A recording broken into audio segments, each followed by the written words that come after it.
live in just a second.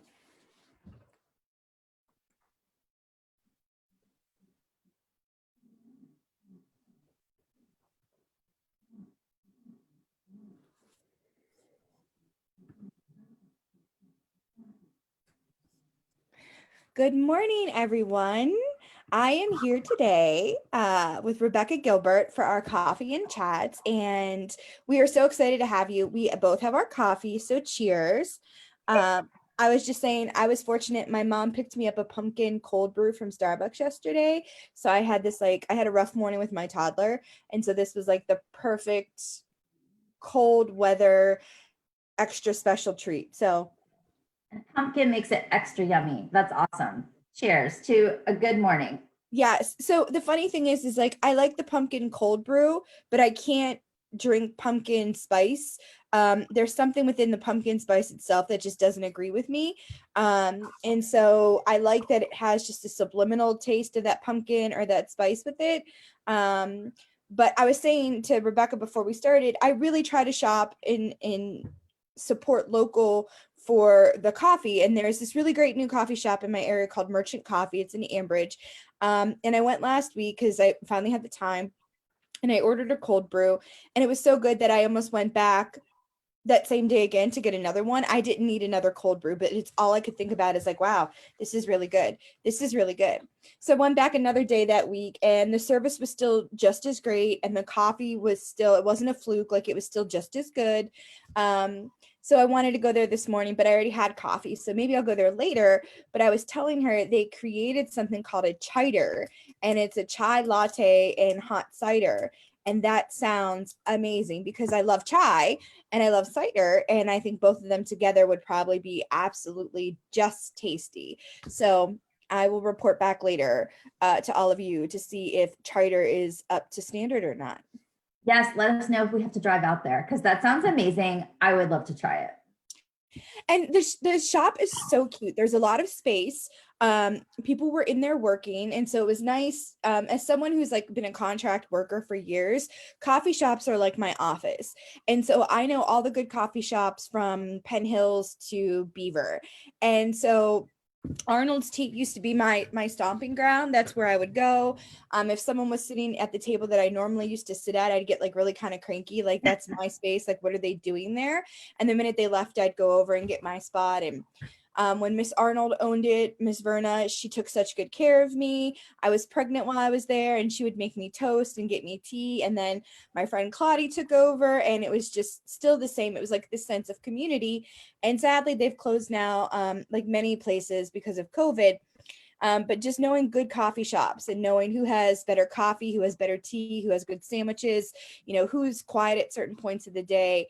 To me, coffee shops are like community hubs. And so I was really excited to see people actually working there. They had their masks on. Tables were spread more than 6 feet away from everyone. People were very kind and considerate. And I thought, well, I'm going to work out of here one day just to kind of get out of the house and support local and just have a different energy and vibe from it. So I don't know what day this week that I'll get there to do that, but I really did enjoy the capability of that space. And so do you have a favorite coffee shop? I do. I'm going to give a shout out to two different places here on the East End because they've been sort of my go-to places post-pandemic, right? I mean, well, I guess mid-pandemic, we're not done with it yet, but obviously the way we're working is changing. Obviously, the way we can interact with people has changed. And there's two places here that have done a great job with outside seating. Biddles, which is right near one of the Frick Park entrances in Regent Square, has a bunch of outside tables. They're all 6 feet apart. You don't even have to go in to order. There's a window, you go up, you order, they give it to you or they bring it out. It's wonderful. And, you know, since we're talking about yummy plants today and vegan options, they do have multiple non-dairy milk options. They have soy and they have oat, which is wonderful. And the other place is Ada on South Highland. They also have, they've blocked part of the street on South Highland off where you used to have parking, and they've put there. So there's probably 6 outdoor tables, and you order everything online on your phone, and you just walk up to a window and pick it up. It's very pandemic safe. So you live in Regent Square area? I actually live in Shadyside. Oh, wonderful. So I love the Regent Square area. You have El Burro. You did have Square Cafe. Now, they've moved or whatever else, but you have the Frick Park, and you have some really cute little restaurants and places that are kind of dotted along in there. And Shady Side is fantastic.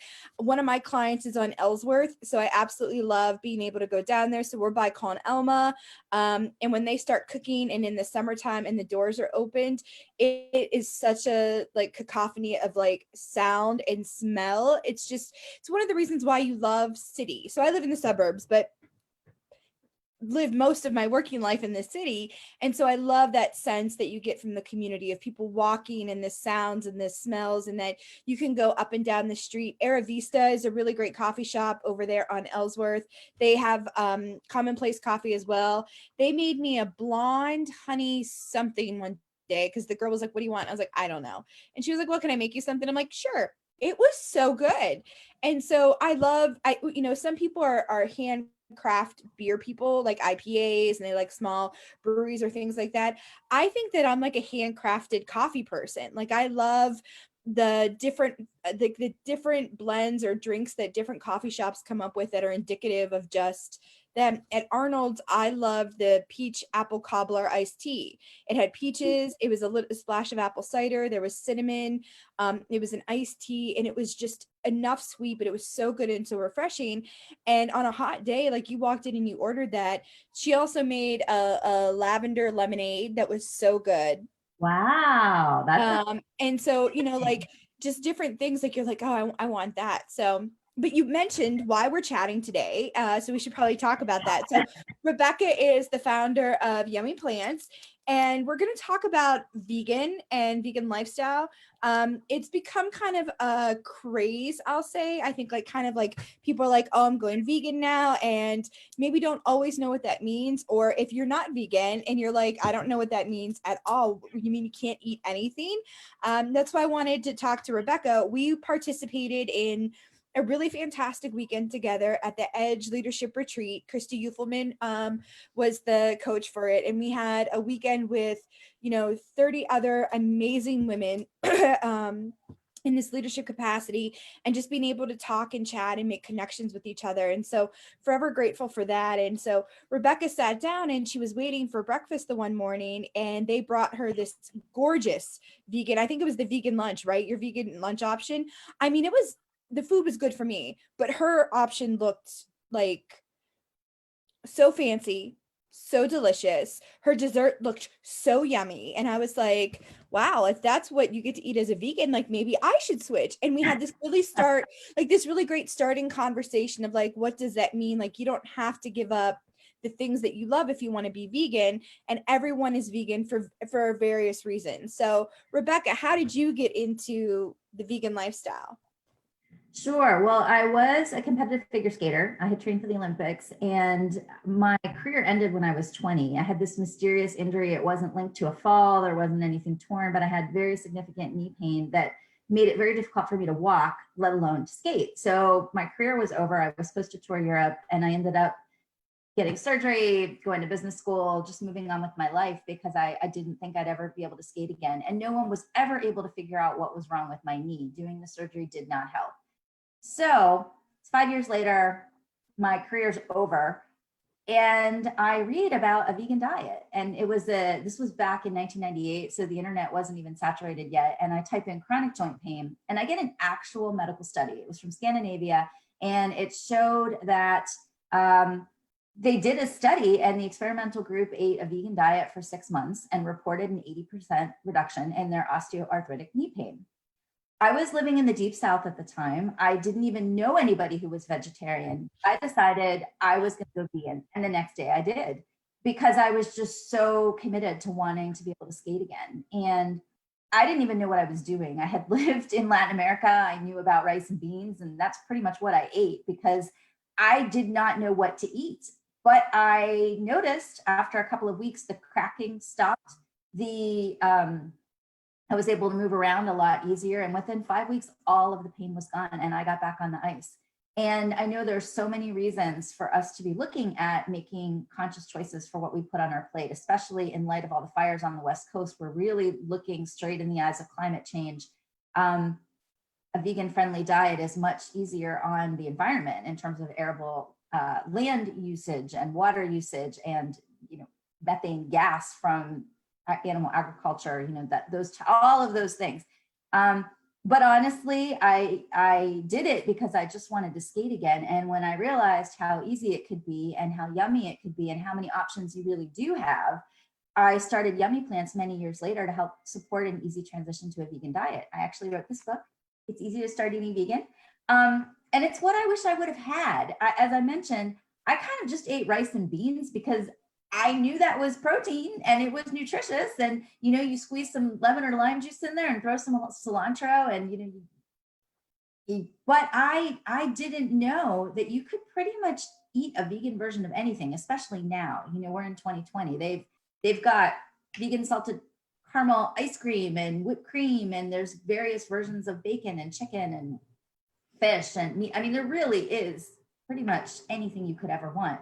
But if we're just getting down to the basics of a whole foods, plant-based diet, there's foods that we eat every single day and no one thinks of them as vegan. We just think of them as food, right? If you have oatmeal for breakfast in the morning and you top it with some maple syrup and strawberries and blueberries, you could easily make that vegan if you're cooking it with water and maybe just putting some soy creamer on top. If you happen to be having some different ethnic dishes like fava, which is a Greek dip, or I know you come from a Latina background. There's certainly a lot of dishes that, Oh yeah. burritos and all kinds of refried bean things. If you're not putting lard in and you're doing it with vegetable oil, it's vegan. So I think it's important for us to sort of shift our minds to what we can eat, because the truth is you really can eat anything. You're just making it with different ingredients. And technically, vegan just means you're using other ingredients instead of animal ingredients. Yeah, so like my son loves broccoli. We always have like the steamer bags of broccoli in our house because if I keep fresh broccoli, he will go in and just eat. Like it's like I have to hide it because he will just go in, he'll eat it raw, he'll eat it steamed, it doesn't matter. He doesn't need cheese on it. Like he's happy as a clam with it being What a great problem to have.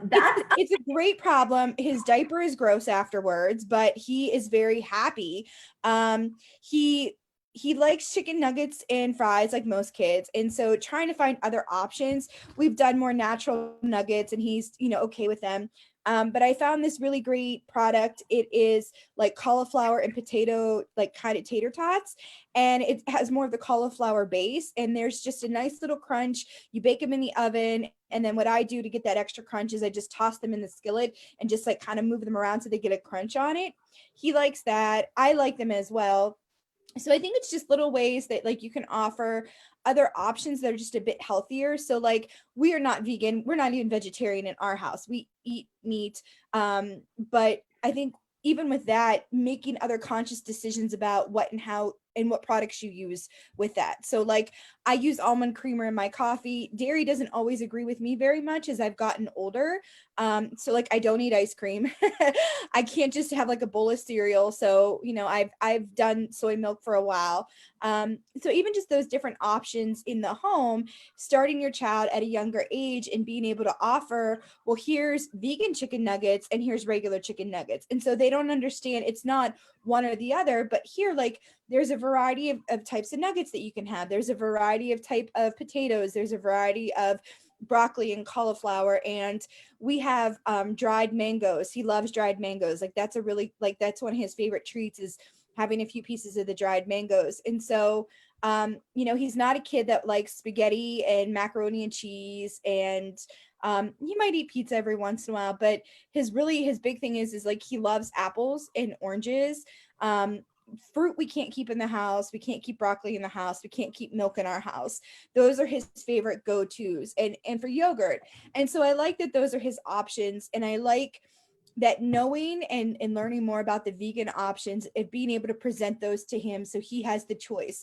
So maybe his body reacts or he likes an option better than what I like. And so I think even being able to present our children with those options to decide what they like better. Now, I didn't particularly like the vegan chicken nuggets.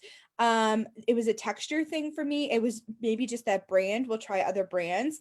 But you know, he likes McDonald's chicken nuggets, but he doesn't like Burger King, but he'll sometimes eat Wendy's. So, I mean, again, it's depending on our own personal likes and things like that. And so, I was at the store the other day in preparation of this call, and I was just looking at all of like the different cheese options for vegans, and I was like, wow, because I never went to that area. I don't personally like the texture of tofu. Maybe if I learned how to cook it better, I might, but the one or two times that I did try it, I just didn't enjoy it. So I was looking and I was like, you know what? Like, we're going to pick, after we talk to Rebecca, we get a few great recipes. We're going to come over and shop the right products, get the right things, and use the right spices, and make a vegan meal and eat it and see, you know, hey, did we like this? Can we incorporate this recipe or a few of these things into our kind of general cooking at home? I love that. And I'm laughing because when people hear that I'm vegan, everyone talks about tofu. I don't even like tofu. I don't buy tofu. I don't use tofu. But there's a lot of vegan meals that you can make that don't have tofu in it if you are not a tofu fan. It's I can't get past the texture. I don't care if you fry it, if you bake it, if you season it. I can't get past the texture of it. And I've tried it. We were in LA and we got vegan chicken wings, and they promised us they tasted just like chicken wings. They were tofu. They did not. It was very upsetting, and it was not something that was enjoyable. And because of that, and I've tried it one or two other times, because I do have difficulty with protein. So I can't always process as much protein as other people. So looking for other alternatives to get that into my system, my doctor was like, tofu is a great option. You should try it. And I just can't. Well, I got a couple tips. And then let's go back to vegan cheeses because there are so many on the market now, and there's different ones for different functions. So I would recommend some for melting and some for eating, and it just depends what you want to do with it. I will say, if you happen to be in the East End at some point, and you want to check out some tofu, Mad Max in Shadyside has something. It's like pencil tucky. It's basically fried tofu. It's really good. Like I said, I'm not a huge tofu fan, but I had dinner with a friend who's not vegan the other day, and I don't think he necessarily loved what he ordered, but mine looked so good that he decided he wanted to try it, and he ate some of it, and he's like, wow, this is really good. You know, I might get this next time. Not because he's vegan or even wants to be vegan, but it was just tasty. Mm-hmm. So I don't know what they do with their tofu. I don't know if they marinate it. I know you can change the texture by freezing it and then baking it. Somehow it changes it. I don't know what they've done to their tofu, but it is good. I like the texture and the flavor. So if you just want to try tofu and see if you like it, hop on down to Mad Max, try their whatever. It's an appetizer. It's like fried. I think it's pencil tucky, but I might be wrong. It's a fried tofu and you can pick a sauce. So whatever that's worth, just to check it out. Cheese. So when I first went vegan, there really wasn't good vegan cheese. This was 1998, and there was like a rice cheese, and that was about it. But now there, as you saw, there's probably 15 different brands of vegan cheeses and all different kinds of them within those brands, different flavors, different options, different shapes. You know, slices versus shreds versus like wheels. I mean, there's really a lot. And you want to put cheese that's going to melt like on a pizza or something like that. The couple of cheeses that melt really well are Daya, Mm-hmm. Follow Your Heart. Those are both, and Via Life. That's the third one. Those are coconut oil based cheeses, and they melt really, really well. If you want cheese that you can just like eat out of the package or put on a sandwich or slice, I mean, maybe like crumble and put on a salad.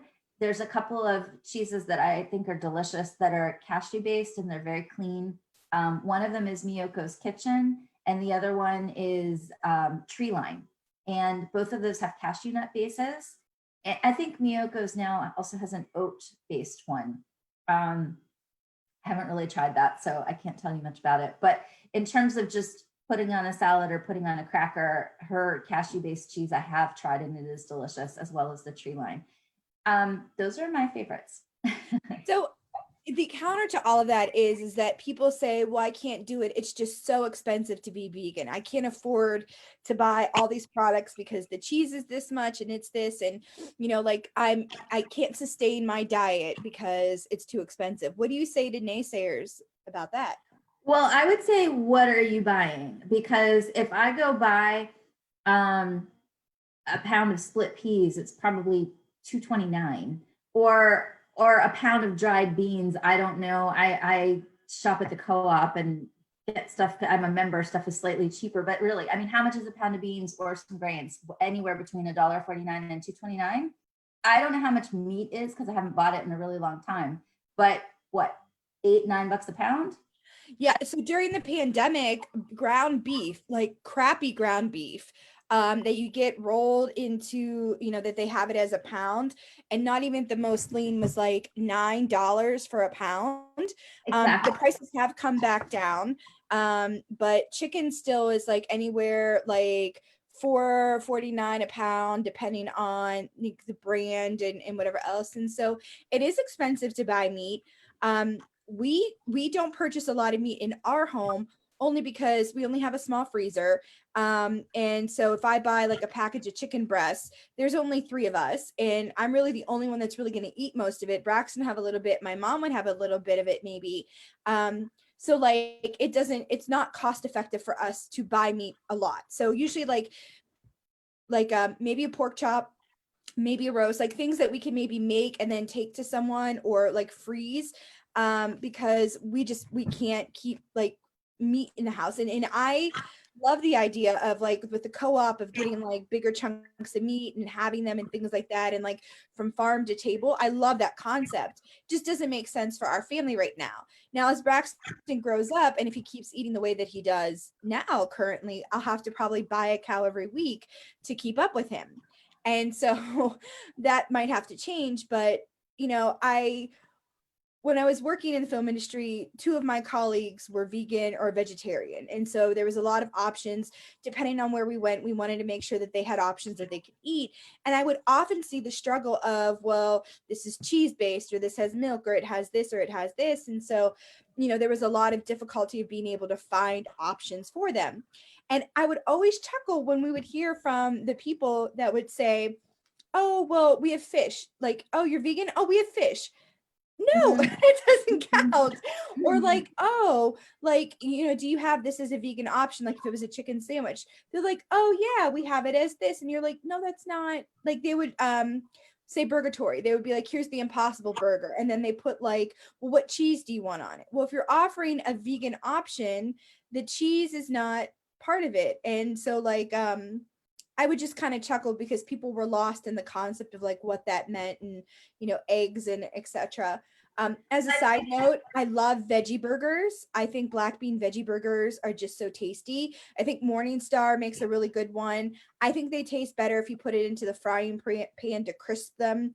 You could put them in the oven first, or George Foreman or something like that. But that's another really great option if you're looking for that burger feel, that little bit of a crunch. But I'm sorry, what were you going to say? Well, I was just laughing because I used to travel a ton for work, and I would get the Impossible Burger or the Beyond Meat Burger occasionally when I was traveling at a restaurant. And they would tell me, oh, but we don't have a vegan bun. Do you just want it on a plate? And I would laugh, and I would think to myself, you guys, and that's a really good opportunity to have a human to human conversation with the manager and just say, look, I so appreciate that you're making a really concerted effort to accommodate vegans. That is fantastic. And let's think this through a little. Most people who are eating a hamburger want it on a bun. Like, we don't really want it on a plate. So could you please get some vegan Yeah. bread? No, I mean, honestly, it's really hard if you're not aware of how much dairy is incorporated into very basic things. And so I think that that's something that people don't realize is that, dairy and dairy byproducts, like people be like, oh, well, have this. And it's like, well, eggs are part of that. And so like, you can't have that, like, your cakes and your breads and things, of that nature. So if you're really true to the vegan lifestyle, you really have to read everything of what is going into a product and know the basic science of cooking of what goes into what.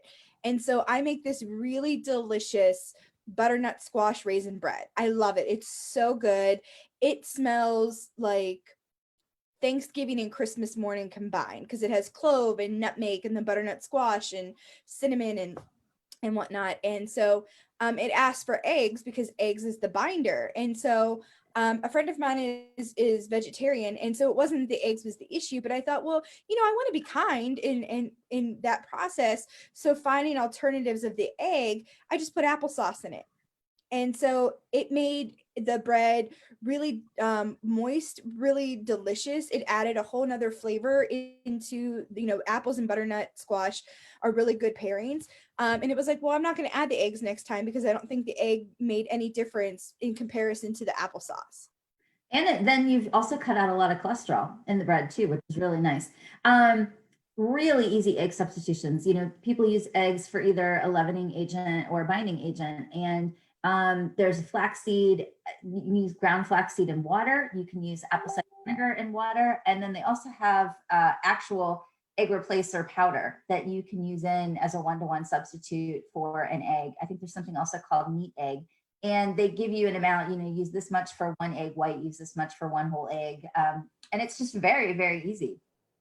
Yeah, I think it's just that it's the alternatives. So again, I mentioned, my toddler's in school, so you can't, and because of COVID, you really just can't be like, well, I'm making cookies for the kids today and then taking them to school, right? We can't do nuts. You have to be careful. Some of the kids have gluten, some of them have this. And so you're just like, what do I get kids now? Because you want everyone to feel included. And so we've had that conversation. There's like an app for us moms for the school, which is really great. And so very fortunately in his particular classroom, we don't have anybody that has any allergies. So there's no nut, there's no gluten or whatever. That's not the same. The kids above him and below him do have those things. So still we can't bring peanut butter cookies or whatever else in. But even that, figuring out options for kids to make sure that it's just okay. Like, we don't want to have someone we don't know has an allergy, right? They've never had fish. And so you make something and it touched fish and then they break out, or shellfish or whatever else. So I'm very cognizant of that when we make things for school or Braxton's birthday parties coming up. And so even making sure that the cookies and the cakes and the stuff that we have is, as easy as possible for someone to have. And so I always tell parents, like, it will have egg, or, we're going to do this, etc. And I think that's important. I've also had quite a few friends who have celiac disease, so they've become gluten-free, and they've realized that it just became easier to adapt a vegan lifestyle with the gluten-free because it just helped them not accidentally have some items that would make them have a reaction. Well, and that helps a lot with inflammation too. So I know a lot of people have an inflammatory response to gluten. They may not be true celiacs, but they don't feel as good. And eating plant-based also helps reduce inflammation. Now, that's assuming you're eating like a whole food plant-based diet. I think processed foods, whether they're vegan or not, are not the best foods and can often cause an inflammatory response as well. But if you're eating plants in their natural form, that is a really healthy anti-inflammatory diet. So how do you help people? Because I want to wrap us up soon. How do you help people? Like, is there a recipe or seasoning that you suggest for people that are wanting to try this out? So like I'm just learning, really understanding seasonings and like the chemistry of seasonings and what goes on things. I like garlic powder on like I made the broccoli the other day and I sprinkled just a little bit of garlic powder and kind of tossed and a little bit of pepper, and it just brought out kind of like a nice flavor to it, like a little bit of a difference. So like baking and cooking and, seasonings and things like that. If people are like, well, veggies are so boring, like I don't like those because it's, there's no taste, there's no this, like, what are your suggestions for that? Well, I would recommend for people who are wanting to explore this, go to yummy.com, and in the menu bar, there's like an FAQ section, and it has some really good information about what do vegans eat and different types of ingredients and vegan protein sources. It has just really basic information just about how you start a vegan diet and easy tips. Then I would actually just suggest if there's particular vegetables that you like you said, Braxton loves broccoli. So, go in the search bar and type in broccoli and pull up some recipes that would involve your favorite recipes or squash, and whatever it is that you love, and look at some easy ways to prepare them. The website's really designed to support an easy transition to a vegan diet, whether you want to do it one time a week, one time period, or you really want to incorporate this into your life. And you can look at recipes. You can look at food reviews, which is packaged food reviews broken into all types of categories, dairy, frozen, desserts. There's just different groups, and you can look at actual things you can buy.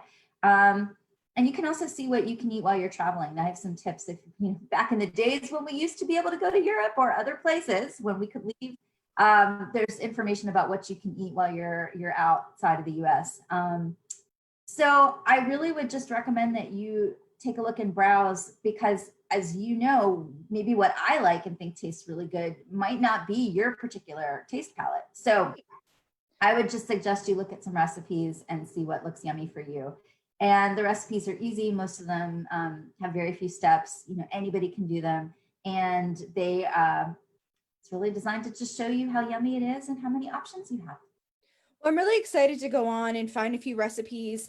As winter starts to come, you have a few less options, I feel, because you can't just pop out and get corn on the cob and some of those fresher things you can't have. So being able to incorporate vegetables in the wintertime is important for me to have that sense of freshness, because a lot of winter foods is like soups and casseroles, like very heavy type items. And I don't do so well with processing all of that. So finding new options. I love onions. I love shallots. I love the whole onion family. I love incorporating into my food.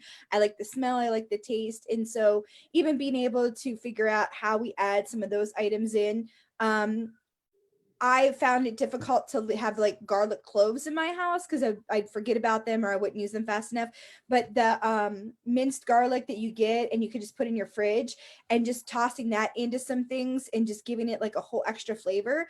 So I think like you can serve broccoli 100 different ways and change it 100 different times and have a different flavor palette. And I think that's what, for me, I'm realizing is that, veggies don't have to be so boring where it's just like steamed broccoli or cauliflower. There's so many ways that you can make it fun and exciting and flavorful. And then even how you pair it up. Like I love Brussels sprouts. I think Brussels sprouts are great. I'm so excited. It's an in thing and they're making all these great recipes. I think, it in the oven baked and then drizzled with balsamic and is just amazing. And so, Brussels sprouts at our house and asparagus. Braxton likes asparagus. He takes the spears and he uses it like a sword. Not friendly at all, but he eats it at least.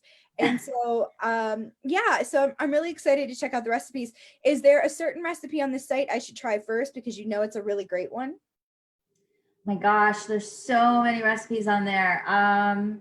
There's a cream of broccoli soup recipe, which I'm just thinking of because we've talked so much about broccoli, and it's really, really easy. And it's got 4 cups of broccoli in it.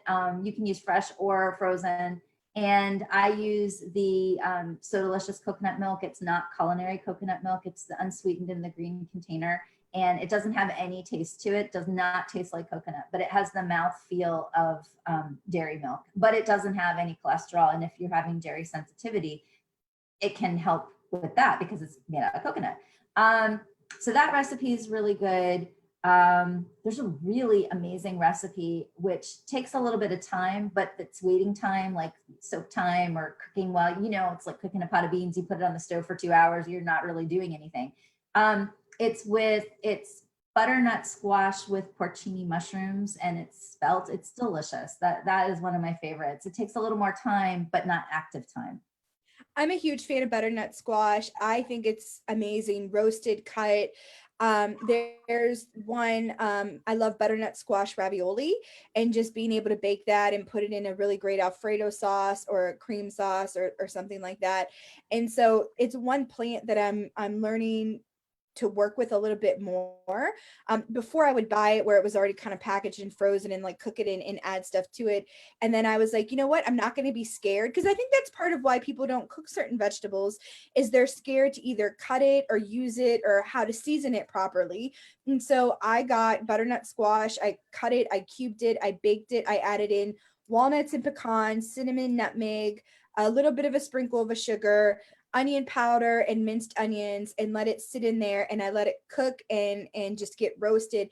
And it was so good that I took a bite of it over the pot and I'm like, oh, this is good. And I realized that I was standing there and I had taken like 4 or 5 bites over the pot because it was so, again, so yummy. And I'm like, wow, this was so satisfying to me. I really, really, really enjoyed this flavor.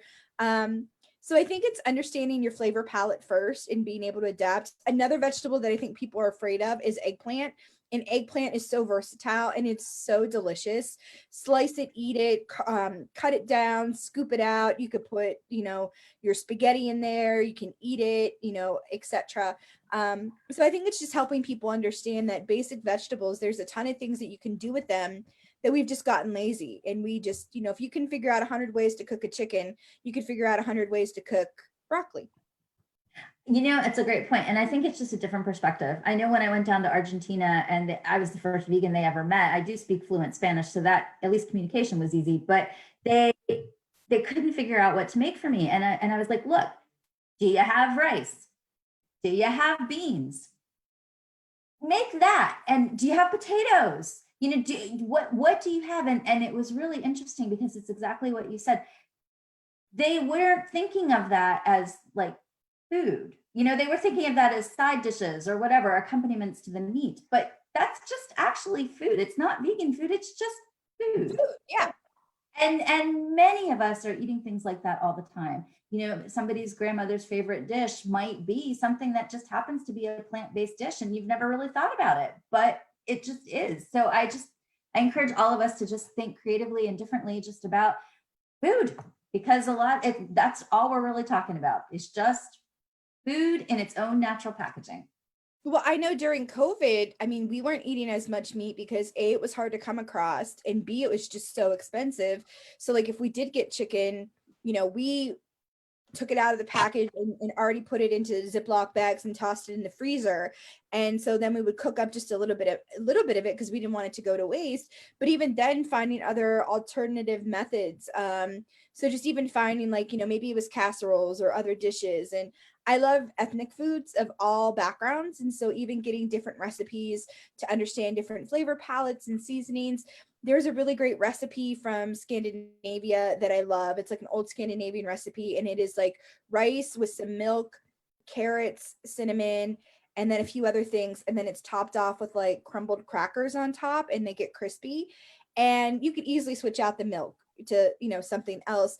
But it's so warm and it's so inviting and it's crispy and it's crunchy. And a friend of mine had submitted it to this cookbook that we had when I worked at RMU, and it's just so tasty. And so jollof rice is another from Africa. That's another really great example of like a vegan meal. It doesn't have any meat in it. It's all vegetables, it's all grains, it's all plant-based. And people are like, oh, like they don't, again, like you mentioned, they just sometimes don't think of that. My enchiladas could easily be filled with peppers and potatoes instead of chicken. We don't really use beef at our house that much anyways, but just basic things that we do. And so that's my goal for moving into 2021 is just incorporating more vegetables into our diet, whether it's replacing meat options or just even adding more in for more flavor palette. We had a beautiful garden, and so we had fresh peppers all the time. And so fresh peppers got thrown into everything. Everything that we made had fresh peppers, and now we're so used to it that we're buying fresh peppers now all the time from Aldi. Fresh basil, we had a basil plant.